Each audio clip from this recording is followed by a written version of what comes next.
O Concello de Portas celebrou esta mañá un pleno extraordinario para rexeitar o peche da sucursal bancaria de Abanca na vila. No punto principal da reunión acordáronse as medidas a tomar para loitar contra este peche.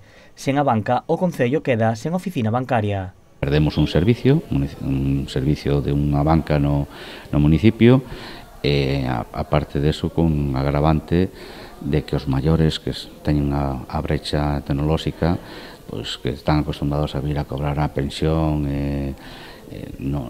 o que é no banco, pois van ter que desplazarse a outros concellos limítrofes, non? A Caldas, ou a Meis, ou a Barra, que sería o que queda máis cerca. O punto aprobado inclúe numerosas medidas a tomar, como exixir á banca, a Xunta e o Goberno que busquen unha solución para os veciños e pedir ás administracións que tomen medidas para evitar que se siga maltratando o rural. A banca que recapacite, a Xunta de Galicia, ao Goberno de España e ao Banco de España, que intente regular de alguna maneira legal que os concellos pequenos do rural non se perdan servicios, porque claro, estamos por un lado dicindo que hai que vir para o rural, fomentar o rural, e por outro lado están nos sacando servicios. O sea, os veciños de Portas veránse obrigados a desplazarse a outros concellos sen dispoñer de transporte público, deixando abandonadas as persoas que non teñan vehículo.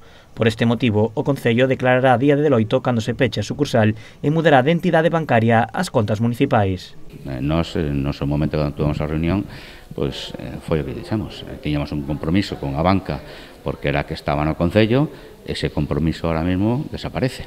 A proposta contou co apoio de todos os grupos da oposición. Dende o BNG sinalan que respaldarán ao Concello, pero reclaman medidas máis importantes. Entón, todo aquilo que propoñan desde o grupo de goberno nos vamos a apoiar. Aínda así, pois temos claro que nos reivindicamos algo máis, non? Nos temos claro do BNG que temos que ir a unha banca pública galega evitando este tipo de cousas, non? Porque se deixamos en mans privadas pois as decisións de onde se colocan oficinas ou comisións, etc., pois estas cousas acaban sucedendo. Tras o pleno, os representantes tamén acordaron comezar coas mobilizacións. Esta semana porán 3 pancartas polo Concello e a partir da vindeira semana comezarán as manifestacións.